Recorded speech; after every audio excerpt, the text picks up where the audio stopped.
You know, there are moments in life when everything you thought you knew gets turned upside down in a single phone call. I'm talking about those terrifying seconds when someone you trust completely tells you to run, and you don't even know what you're running from. But sometimes the people we love most are the ones keeping us safe from dangers we never saw coming. This is Laura's story, and let me tell you, it's one that'll make you question how well you really know the people closest to you. Picture this: a perfect family birthday party, children laughing, cake being served, and then suddenly your police officer husband is calling you from the backyard, telling you to grab your daughter and get out immediately. No explanation, just pure panic in his voice. What Laura discovered about her brother-in-law that day will make your blood run cold. But what happened next, the choice her family had to make between safety and forgiveness, will challenge everything you think you know about second chances and protecting the people you love. Stay with me, because this story proves that sometimes the most dangerous people are hiding in plain sight, and sometimes the hardest decisions are the ones that save lives. Don't forget to subscribe for more incredible true stories that remind us why trusting our instincts can mean the difference between safety and tragedy. Officer Daniel Bennett sat at his desk in the New Haven Police Department, mindlessly scrolling through routine background checks during the slow Saturday afternoon shift. It was 3:30 p.m., and he was thinking about getting home to help Laura and Lily get ready for Chloe's birthday party when something made him pause. He'd been running random checks on people in his neighborhood. A habit he'd developed after years of police work had taught him that danger often wore familiar faces. On impulse, he typed in Brian Thomas Carter, his brother-in-law's full name. What appeared on his screen made his blood run cold. Sex offender registry match found. Brian Thomas Carter. Conviction: sexual abuse of a minor, first degree. Date of conviction: March 15, 2012. Status: active registration required. Daniel stared at the screen, his coffee growing cold, as he read through the details. Brian had been 19 when he was convicted of sexually abusing his then-girlfriend's 8-year-old daughter. He'd served 18 months in prison and had been on the sex offender registry for over a decade. Meanwhile, across town at the Carter house, the birthday party was in full swing. "Uncle Brian, can you help me reach the balloons?" 6-year-old Lily called out, stretching her small arms toward the pink and purple decorations hanging from the ceiling. Brian Carter looked down at his niece and felt the familiar tightness in his chest that came whenever a child asked him for help. "Let me get your mom to help you, sweetheart," he said gently, stepping back and looking around for Laura. It was a response that had become automatic over the years. Never be alone with a child, never put yourself in a position that could be misinterpreted, always ensure another adult was present. But to the family gathered around him, it just looked like Uncle Brian being considerate. Laura noticed the interaction and smiled at what she interpreted as Brian making sure she stayed involved with Lily's needs. She had no idea she was witnessing a carefully constructed safety protocol that had been in place for years. Back at the police station, Daniel was frantically cross-referencing information, hoping against hope that there had been some mistake. But every database confirmed the same horrifying truth. The man who had been around his daughter for years, who had changed her diapers as a toddler, who had read her bedtime stories during family sleepovers, was a convicted child molester. Daniel's hands shook as he reached for his phone. He was still in his patrol car outside the Carter house, having arrived early to help with party setup before his shift ended. But instead of going inside, he decided to catch up on paperwork.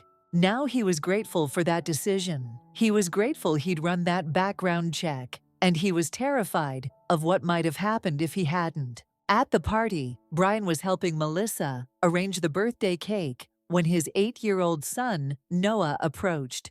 "Dad, can you help me set up the soccer goal in the backyard?" Noah asked eagerly. Brian's face softened as he looked at his son. The child he loved more than life itself, but could never be alone with, not even for a moment. "Sure, buddy, but let's wait for some of the other dads to help us." It's pretty heavy." It was another carefully crafted response. Brian had learned to redirect every situation that might put him alone with any child, including his own. The family had adapted to these limitations so gradually that they barely noticed them anymore. But Daniel, reading through the court documents on his computer screen, was beginning to understand the true meaning behind Brian's behavior patterns that the family had simply accepted as quirks of his personality. 30 minutes earlier, the Bennett family had been getting ready for what they expected to be a perfect family afternoon. Laura Bennett, 32 years old, and a pediatric nurse at Yale New Haven Children's Hospital, was carefully wrapping the birthday present they'd chosen for 6-year-old Chloe, a doll that looked remarkably like her niece, and a storybook about enchanted forests. "Mommy, do you think Chloe will love the doll as much as I love mine?" asked Lily, bouncing excitedly around their modest colonial home in New Haven, Connecticut. "I think she'll treasure it," Laura replied, adjusting the ribbon with the practiced precision of someone who'd wrapped countless presents over the years. Laura wasn't the type to flaunt her success, but she took quiet pride in the life she and Daniel had built together. Two demanding careers, balanced with their commitment to giving Lily a stable, loving home. Daniel emerged from upstairs, his police uniform crisp and his badge gleaming in the afternoon light. At 34, he'd been with the New Haven Police Department for 8 years, building a reputation as someone who genuinely cared about protecting his community. The stress of his job was evident in the early silver threads in his dark hair, but his brown eyes still held the warmth that had made Laura fall in love with him 9 years earlier. "Ready for the party?" he asked, kissing Laura's forehead and ruffling Lily's hair. "Daddy, are you coming to Chloe's party too?" Lily asked, looking up at him with hopeful eyes. "I'll be there for a little while, Princess," Daniel said, crouching down to her level. "But I have to work this afternoon. Uncle Brian said he'd organize games for you kids in the backyard, though." Laura felt the familiar pang of guilt about Daniel's unpredictable schedule. As a patrol officer, he often worked weekends and holidays, missing family gatherings and school events. But she also knew how seriously he took his responsibility to keep their community safe. What none of them knew was that Daniel's dedication to that responsibility was about to save their family from a danger they'd never seen coming. The Carter house in East Rock was already buzzing with activity when the Bennetts arrived. Melissa Carter, Laura's 35-year-old sister, had outdone herself with the decorations. The Victorian house was transformed into a unicorn wonderland with pink and purple balloons, glittery streamers, and the elaborate cake that looked like something from a fairy tale. Melissa had always been the more outgoing of the two sisters, known throughout their extended family for her elaborate parties and incredible baking skills. Where Laura was quiet and thoughtful, Melissa was vivacious and social, the kind of person who made everything look effortless. "Laura, you made it." Melissa hugged her sister warmly, her auburn hair perfect, despite having spent the morning preparing for a children's party. "And Daniel, I'm so glad you could come, even if it's just for a little while." Brian Carter emerged from the backyard, carrying a soccer ball and grinning broadly. He was a tall, lanky man with kind eyes and an easy smile that made him popular with both children and adults. As a software engineer who worked from home, he was very involved in his children's lives, though always, Laura now realized, with Melissa or other adults present. "Hey, Bennett family," Brian called out. "Ready for some serious soccer competition? I've been practicing my goalie skills." Lily immediately perked up. "Uncle Brian, can we play now, please?" "Let's let everyone arrive first, kiddo," Brian said, and Laura noticed how he ruffled her hair, but immediately stepped back, maintaining a careful distance. At the time, she'd interpreted it as Brian being respectful of her parenting, not wanting to overstep boundaries. Now, knowing what Daniel had discovered, every interaction took on a sinister cast. The party unfolded exactly as Laura had expected. Children running around the beautifully decorated backyard, parents chatting over coffee, and admiring Melissa's latest baking masterpiece, and the birthday girl holding court like a tiny queen. Laura found herself relaxing in a way she rarely did, enjoying the simple pleasure of watching Lily play with her cousins and friends. But in his patrol car outside, Daniel was living through every parent's worst nightmare, staring at court documents that detailed Brian's conviction for sexually abusing his girlfriend's 8-year-old daughter 12 years earlier. The victim had been the same age as Lily was now. Inside the Carter house, the birthday party continued in blissful ignorance, while Daniel sat in his patrol car, his world crumbling, as he read through the details of Brian's criminal history. According to the court records, Brian had been 19 when he was convicted. His girlfriend, at the time Jennifer Walsh, had an 8-year-old daughter named Emma. Brian had been living with them for 6 months when Emma disclosed to a school counselor that Brian had been touching her inappropriately and had forced her to perform sexual acts. The case had been straightforward. Emma's testimony was consistent and detailed. There was physical evidence, and Brian had eventually pleaded guilty to avoid a trial that would have traumatized the child further. He'd been sentenced to 18 months in prison, 5 years of probation, and lifetime registration as a sex offender. But what made Daniel's blood run even colder was reading the psychological evaluation that had been part of Brian's sentencing. The evaluator had noted that Brian showed significant potential for rehabilitation, but also warned that he would require lifelong vigilance and therapeutic intervention to prevent reoffending. Lifelong vigilance. And here Brian had been for over a decade, around their children, with no one knowing to be vigilant at all. Daniel forced himself to read through the probation reports, looking for any sign that Brian had reoffended or violated the terms of his release. What he found was almost more disturbing than evidence of new crimes would have been. Brian had been a model parolee. He'd attended every therapy session, complied with all monitoring requirements, and had never been alone with children outside his immediate family. Because Brian knew exactly how dangerous he was. Inside the house, Laura was helping Melissa serve cake when she noticed something odd. Brian had been playing with the children in the backyard, but every time the group moved or children wandered off, he immediately found reasons to either bring other adults into the area or remove himself entirely. When Noah had asked his father to help him retrieve a ball that had gone under the deck, a space only accessible by crawling, Brian had instead called over 2 other fathers to help, claiming his back was bothering him. When Chloe had spilled juice on her party dress and asked Uncle Brian to help her change, he'd immediately found Melissa and asked her to handle it, saying he needed to check on the grill.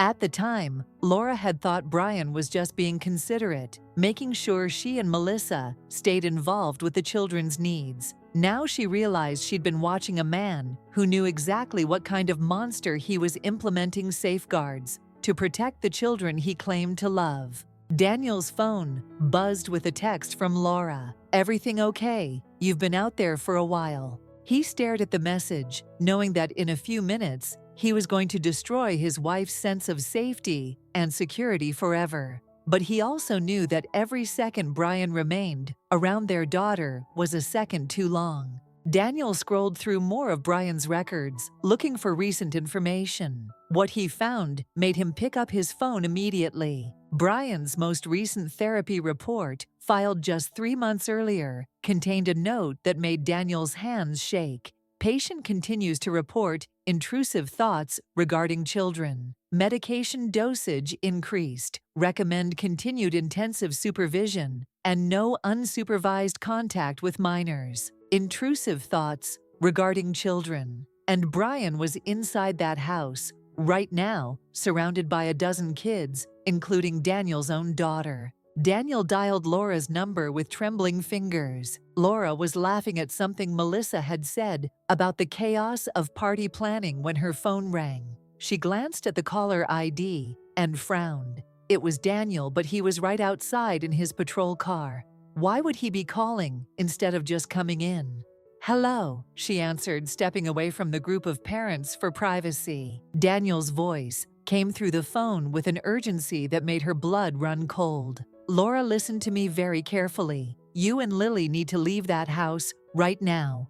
Don't ask questions, don't make a scene, just get Lily and go to the car immediately." "What, Daniel? What are you talking about? You're right here. I'm not in the house anymore. I'm in my patrol car running background checks, and I found something about Brian.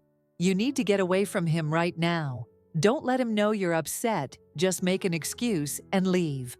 Laura felt the world tilt sideways. Around her, the party continued. Children playing adults, laughing, the picture of suburban normalcy. But Daniel's voice carried a terror she'd never heard before. "What kind of something?"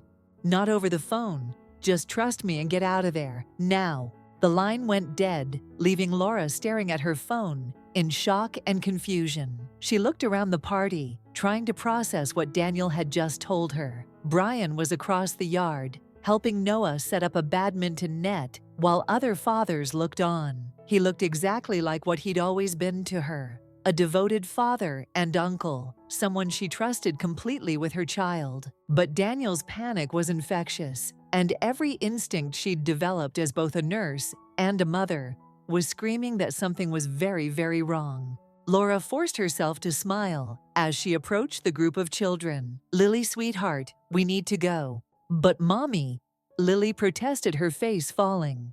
"We haven't had cake yet, and Uncle Brian promised we could play badminton." "I know, baby, but there's an emergency at the hospital, and I need to go in." The lie came easily born from years of having to explain sudden schedule changes to a 6-year-old.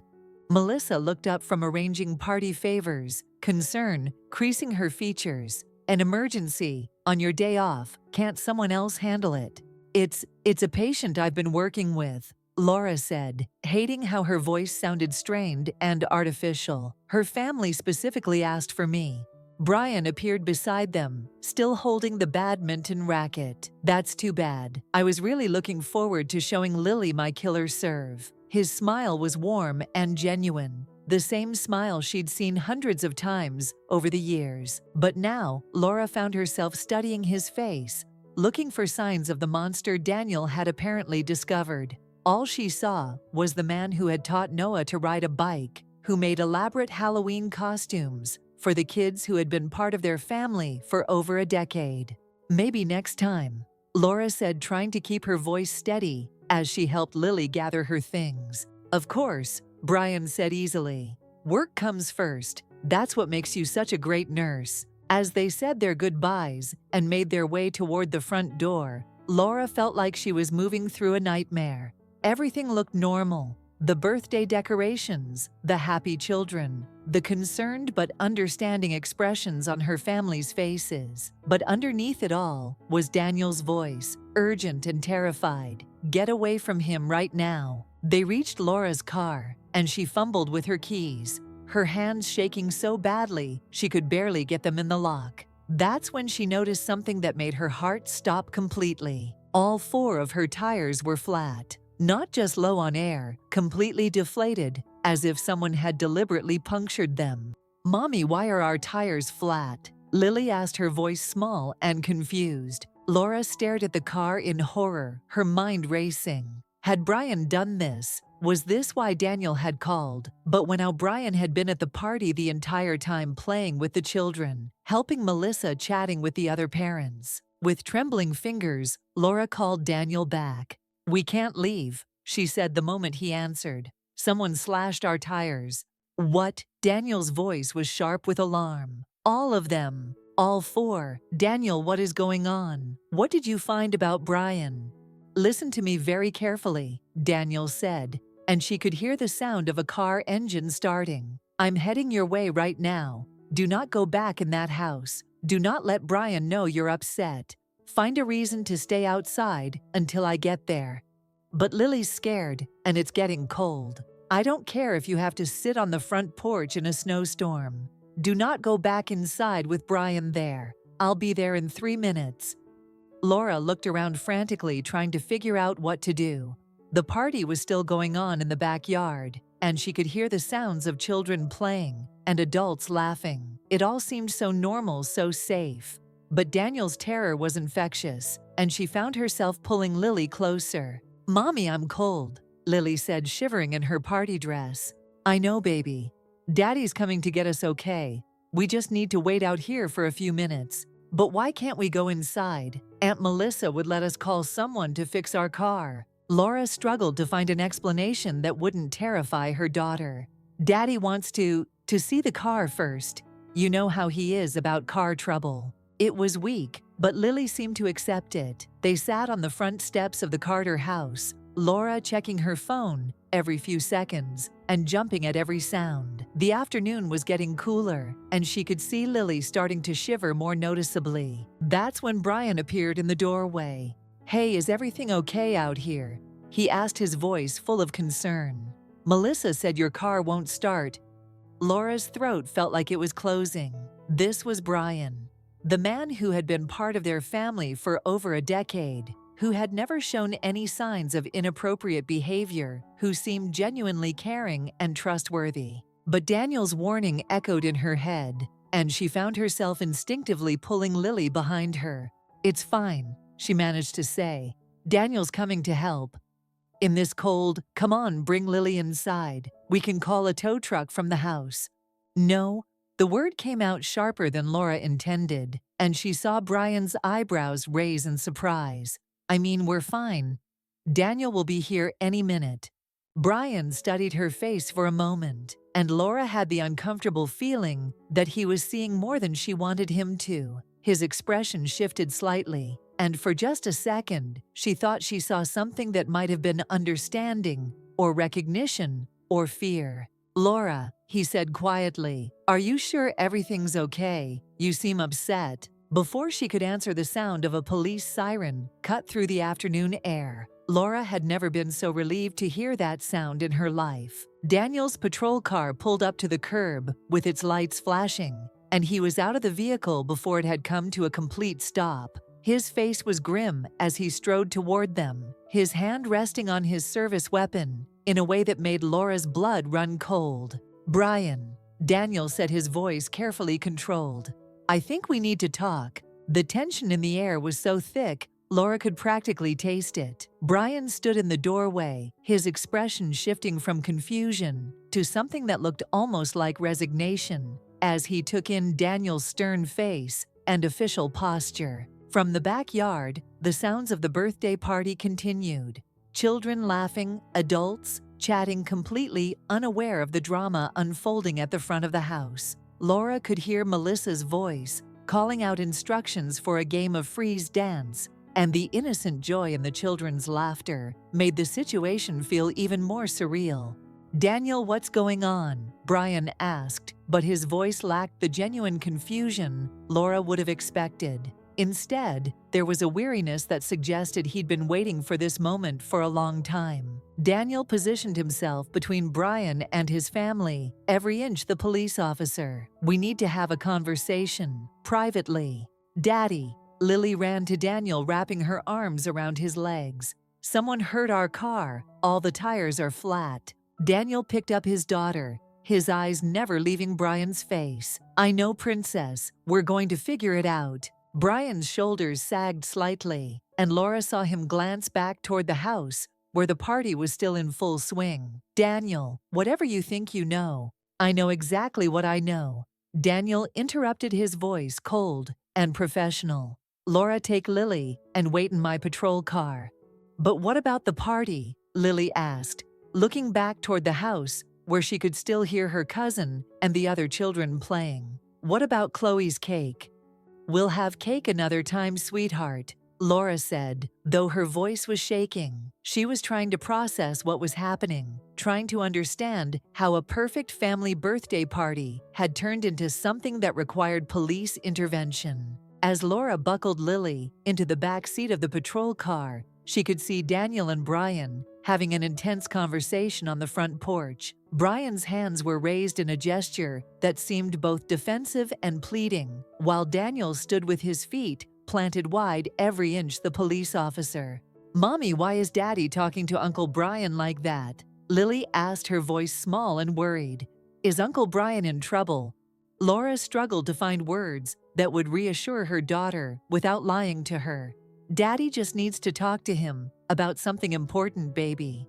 It's grown-up stuff. Through the car window, Laura could see the conversation becoming more heated. Brian was shaking his head, gesturing toward the house, and she could see his mouth moving rapidly, as if he was trying to explain something. Daniel remained unmoved, his posture rigid and unforgiving. Then she saw Melissa appear in the doorway, drawn by the commotion. Laura watched her sister's face change as she took in the scene. Daniel in his police uniform, Brian looking distressed, and Laura and Lily sitting in a patrol car with flashing lights. Melissa rushed down the porch steps, her party dress incongruous with the serious nature of whatever was unfolding. Laura could see her sister's mouth moving as she joined the conversation, her hands gesturing between Daniel and Brian, as if she was trying to mediate. But there was something in Melissa's expression that made Laura's blood run cold.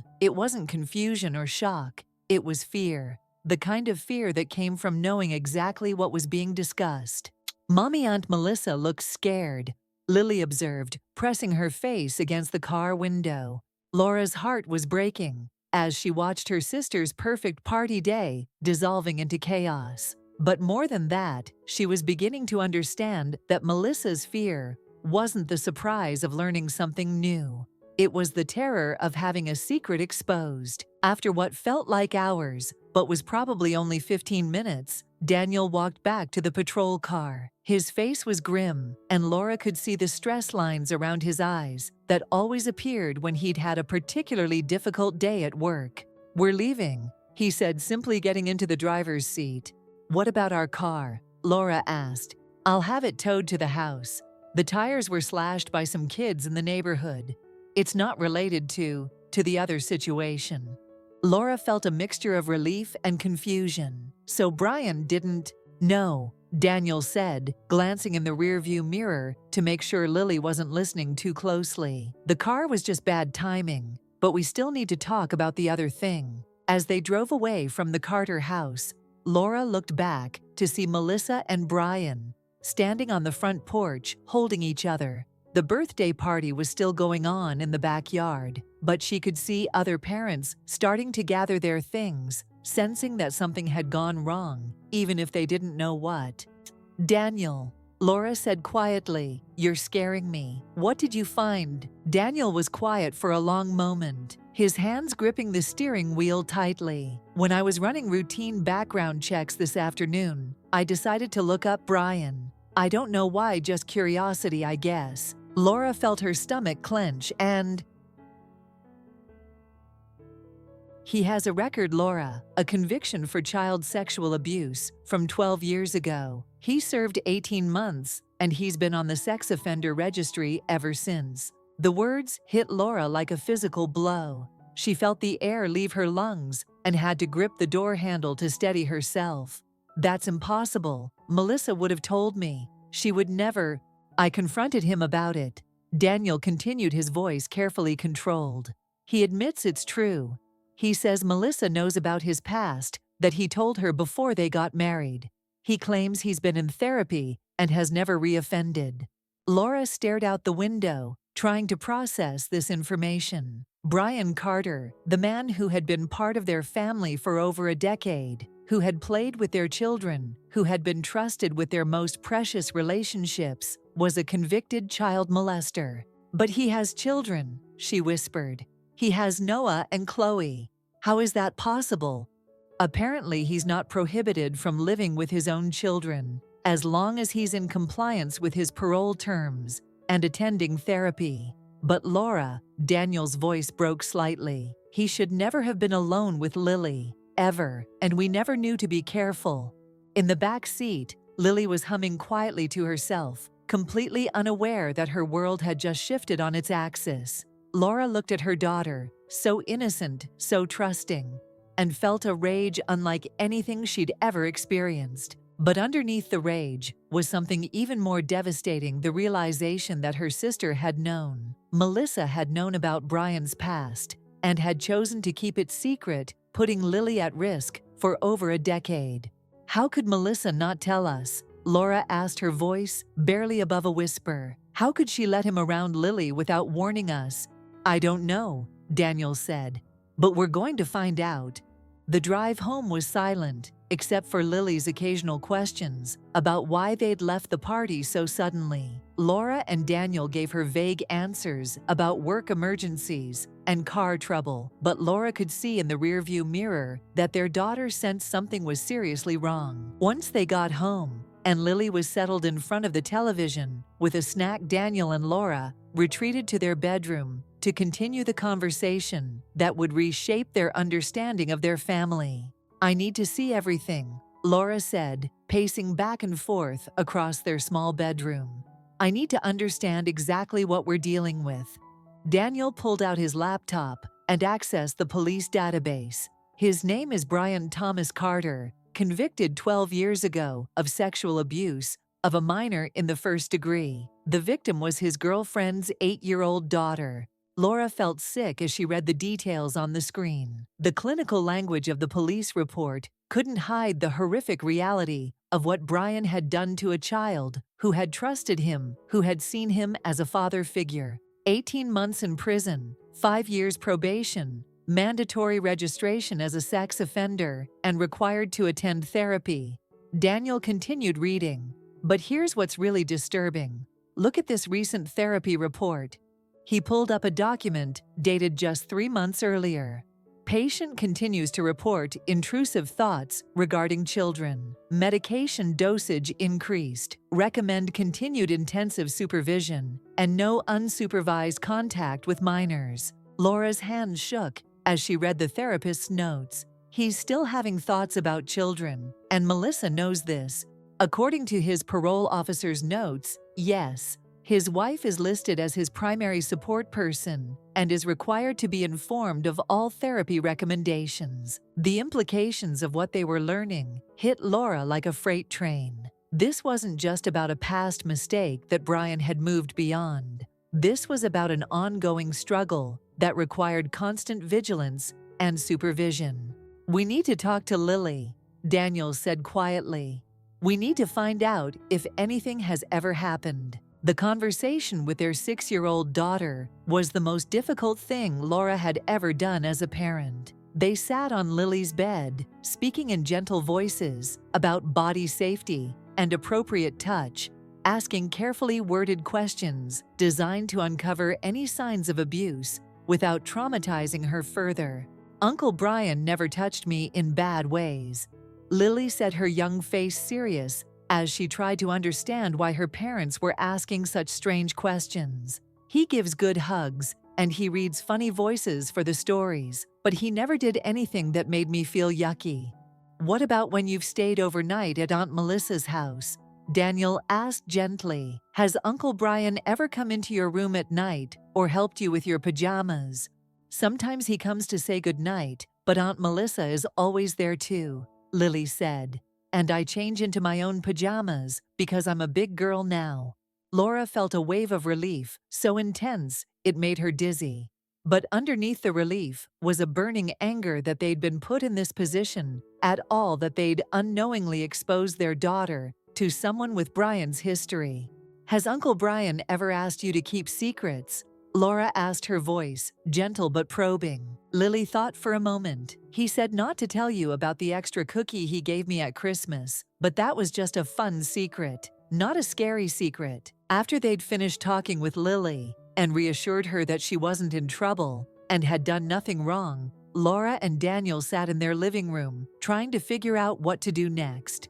I keep thinking about all the times, Laura said, her voice hollow. All the times I trusted him completely. Bath time when she was little, bedtime stories, the times they've stayed overnight at Melissa's house. But think about it, Daniel said slowly.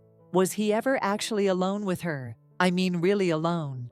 Laura forced herself to think back through years of family gatherings, birthday parties, holidays. I don't think so. Melissa was always there, or other family members. But Daniel, he's changed her diaper when she was little. He's given her baths when we've stayed overnight. He's tucked her into bed and read her stories.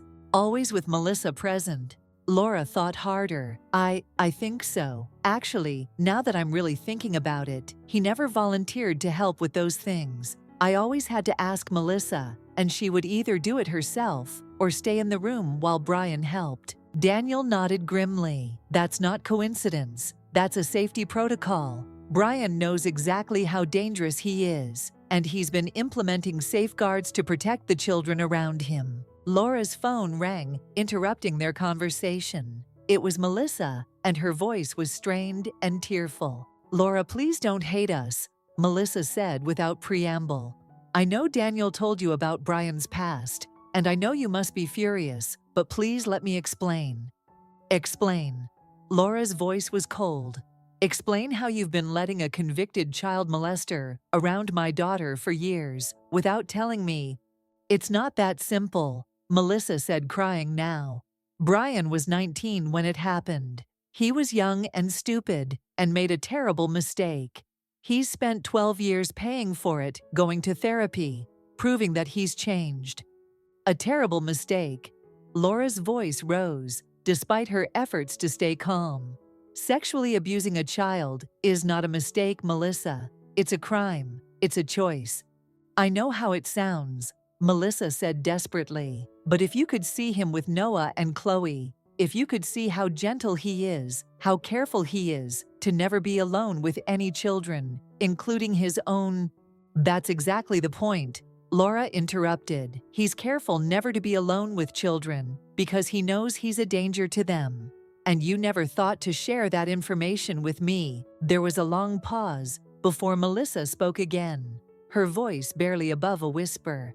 "I was afraid you'd never let Lily see us again. I was afraid I'd lose my sister and my niece because of something that happened before I even knew Brian." Laura felt tears streaming down her face as she struggled with the impossible situation her sister had put them in. "You should have told me, Melissa. You should have let me make that choice for my own daughter." "I know," Melissa said. "I know, and I'm sorry. But Laura, he's not the same person he was 12 years ago. He's been in therapy. He's never reoffended. He's been a good father to our children." "Your children," Laura said sharply. "Not mine. You don't get to decide what risks are acceptable for my child." The conversation ended with Melissa sobbing and Laura hanging up, feeling like her entire world had been turned upside down. The sister she'd trusted with her deepest secrets, the family she'd thought she knew completely, had been keeping a secret that could have put Lily in danger. But even as she felt betrayed and furious, Laura also felt the pull of family loyalty. Melissa was her sister, the person who had been there for her through every major moment of her life. Noah and Chloe were innocent children who didn't deserve to lose their aunt and cousin because of their father's past. The question was, how do you balance protecting your child with maintaining family relationships? How do you forgive the unforgivable while still keeping your family safe? 3 weeks after the birthday party that changed everything, the two families sat in Laura and Daniel's living room for a conversation that would determine the future of their relationship. Lily was at a sleepover, with friends giving the adults space to have the difficult discussions that needed to happen. Brian looked older than Laura remembered, the stress of the past few weeks, evident in the lines around his eyes and the way he held his shoulders. Melissa sat beside him, her usual confident demeanor replaced by an anxious vulnerability that made Laura's heart ache despite her anger. Daniel had prepared for this meeting like he would prepare for a court appearance, with documents and conditions and a clear understanding of what needed to happen for them to move forward. "Before we start," Daniel said, his voice calm but firm, "I want to be clear about something. This isn't a negotiation about whether Brian's past matters. It does matter. This is a discussion about whether and how we can maintain a family relationship while keeping everyone safe." Brian nodded, his hands clasped tightly in his lap. "I understand. And I want you to know that I take full responsibility for the position I've put everyone in. My past actions don't just affect me. They affect everyone who cares about me, and I'm sorry for that." Laura studied her brother-in-law's face, looking for signs of manipulation or insincerity. But what she saw was genuine remorse and a weariness that spoke of years of carrying the weight of his actions. "Tell me about the therapy," Daniel said, consulting his notes. "How long have you been going, and what does it involve?" "I've been in therapy since before my release from prison," Brian said. "Initially court-ordered, but I've continued voluntarily for over 10 years now. I see Dr. Patricia Williams every 2 weeks, and I participate in a support group for people working to prevent reoffending." "And what does that therapy involve?" Laura asked, her voice carefully controlled.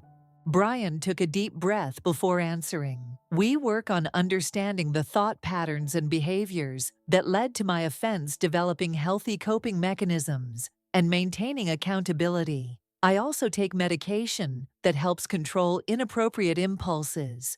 "What kind of medication?" Daniel's eyebrows raised. "It's called chemical castration," Brian said bluntly. "It reduces testosterone and sex drive. I've been taking it voluntarily for 8 years. Laura felt some of her anger begin to shift into something more complex. This wasn't the picture of a predator lurking in their family. This was someone who had taken extreme measures to ensure he never hurt another child. "What about with your own children?" Daniel asked. "How do you handle parenting?" Melissa spoke up for the first time. "Brian has never been alone with Noah or Chloe, ever. When I'm not home, they go to my mother's or to friends' houses. Brian doesn't help with baths or bedtime routines, and our bedroom doors have locks that the children control." "It's not easy," Brian added, "but it's necessary. I know that my past means I can never be a normal father, and I've accepted that. The safety of children, all children, is more important than my comfort or convenience." Laura found herself struggling with conflicting emotions. She was still angry about not being told, still terrified about what could have happened, but she was also beginning to see a man who had spent over a decade taking responsibility for his actions in ways that went far beyond what the law required. "I need to understand something," Laura said. "Your therapy notes from 3 months ago mentioned intrusive thoughts about children. What does that mean?" Brian's face flushed with shame, but he answered honestly. "It means that sometimes when I'm around children, I have thoughts that I know are inappropriate. They're not urges to act. The medication helps with that. But they're reminders of why I need to maintain strict boundaries. And you still chose to be around our daughter, knowing you were having these thoughts." Daniel's voice was hard. "I chose to be around your daughter with appropriate safeguards in place," Brian corrected. "I've never been alone with Lily, not once in over a decade. Every interaction has been supervised, and I've maintained physical and emotional boundaries that my therapist and I agreed upon." "But we didn't know to supervise," Laura said. "We didn't know there were boundaries that needed to be maintained." "You're right," Brian said quietly. "And that was wrong. Melissa and I should have told you from the beginning, so you could make informed decisions about Lily's safety." Melissa was crying quietly as she listened to her husband essentially volunteer to be seen as dangerous by the people he'd grown to love. "Brian, you don't have to." "Yes, I do," he said firmly. "This is part of taking responsibility. Laura and Daniel deserve to know so they could protect their daughter. Lily deserved to have parents who were fully informed about the people in her life. Here's what needs to happen if we're going to continue any kind of relationship," Daniel said, pulling out a typed document. "These are non-negotiable conditions." He read through the list. Brian would never be alone with Lily under any circumstances. All family gatherings would be supervised with multiple adults present at all times. Brian would provide quarterly reports from his therapist confirming his continued participation in treatment. Any violation of these conditions would result in immediate termination of contact. "I agree to all of that," Brian said without hesitation. "And I want to add something else. I think Lily should know about my past in age-appropriate terms. She should understand why there are rules about when and how we interact." Laura was surprised by this suggestion. "You want us to tell a 6-year-old that you're a sex offender?" I want her to understand that some adults have made bad choices that mean they need extra rules to keep children safe," Brian said. "I don't want her to grow up thinking these precautions are normal family behavior. She should know that most adults don't need these kinds of boundaries." Over the following hour, they worked out the details of how their relationship would function going forward. Family gatherings would continue, but with clear boundaries and constant supervision. Brian would continue his therapy and provide documentation of his progress. Most importantly, Lily would be educated about body safety and the importance of telling trusted adults if anyone ever made her uncomfortable. "I have one more question," Laura said, as the meeting was winding down. "Why didn't you tell me from the beginning? Why did you let me find out this way?" Melissa looked at her sister with tears in her eyes. "Because I was a coward. Because I was afraid of losing you and Lily. And I convinced myself that as long as nothing happened, it didn't matter. I was wrong, and I'm sorry. I asked her not to tell anyone," Brian added. "I thought if we could just prove that I was safe, that I'd changed, then maybe the past wouldn't matter. But I realize now that wasn't my choice to make. You had the right to know, so you could make informed decisions about your daughter's safety." As the two families prepared to leave that evening, Laura felt emotionally drained, but also oddly hopeful. The relationship would never be the same. There would always be an element of caution and supervision that hadn't existed before. But there was also honesty now, and clear boundaries, and a shared commitment to protecting the children they all loved. "This is going to be hard," Melissa said as she hugged Laura goodbye. "But I'm grateful we're going to try." "It is going to be hard," Laura agreed. "But family is worth fighting for, even when it's complicated." 6 months later, Laura stood in her kitchen preparing for another family gathering, Noah's 9th birthday party. But this time, everything was different. The party would be held at a public park with multiple families present. Brian would attend, but would maintain appropriate distance from all children. And most importantly, Lily now understood why these special rules existed. The conversation with Lily about Brian's past had been one of the most difficult parenting moments Laura had ever navigated. But Dr. Sarah Martinez, the child psychologist they'd consulted, had helped them find age-appropriate language to explain that sometimes adults make very bad choices that hurt children, and that's why there are special rules to keep everyone safe. Uncle Brian made bad choices when he was younger that hurt a little girl, Laura had explained. He's worked very hard to make sure he never hurts anyone again, but we still need to have special rules when we're around him.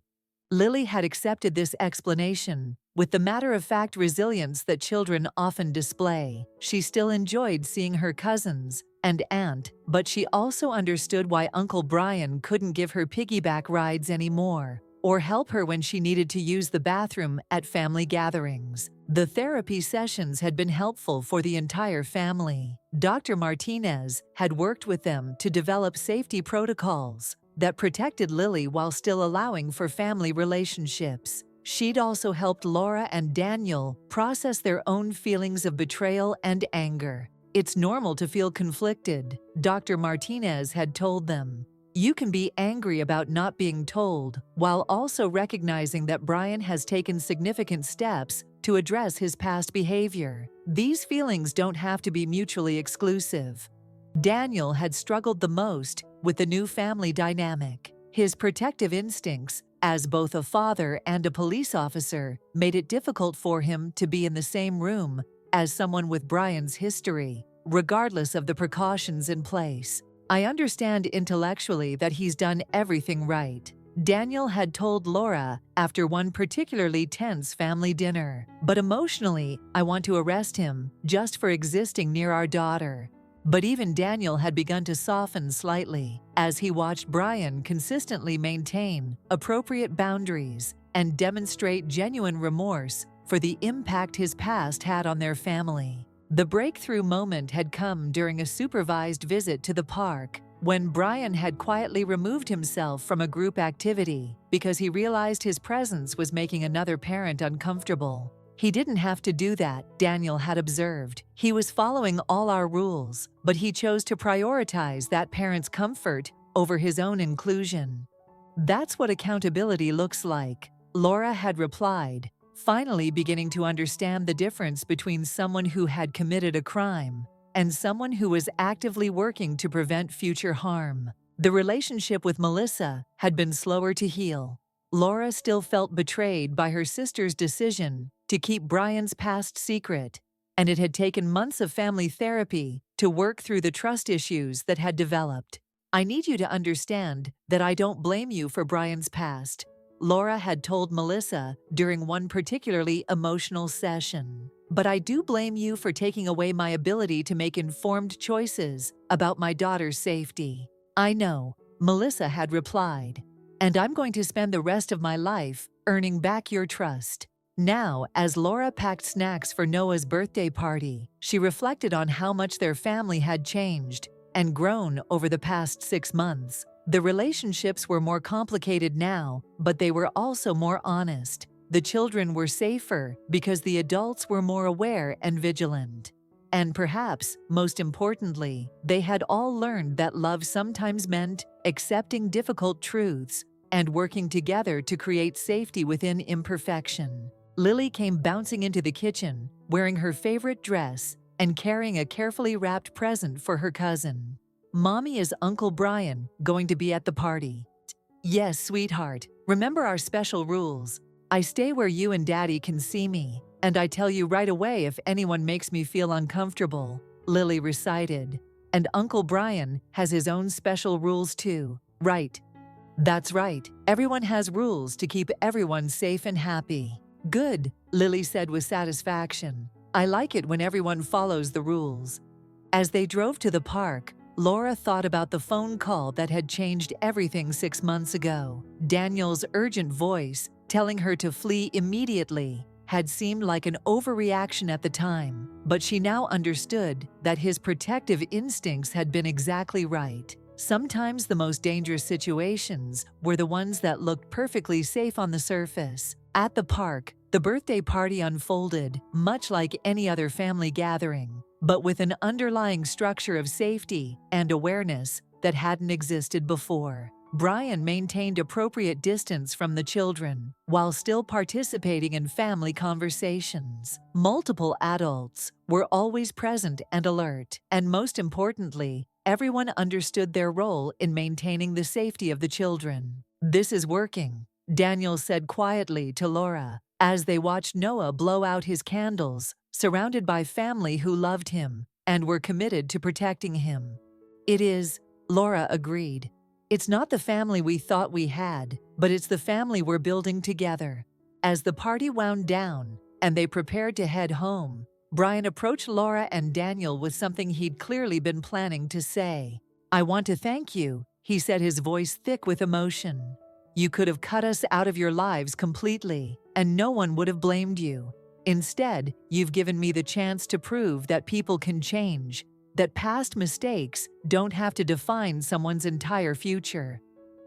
"This isn't about you," Daniel said, but his voice was less harsh than it had been months earlier. "This is about the children, all of them."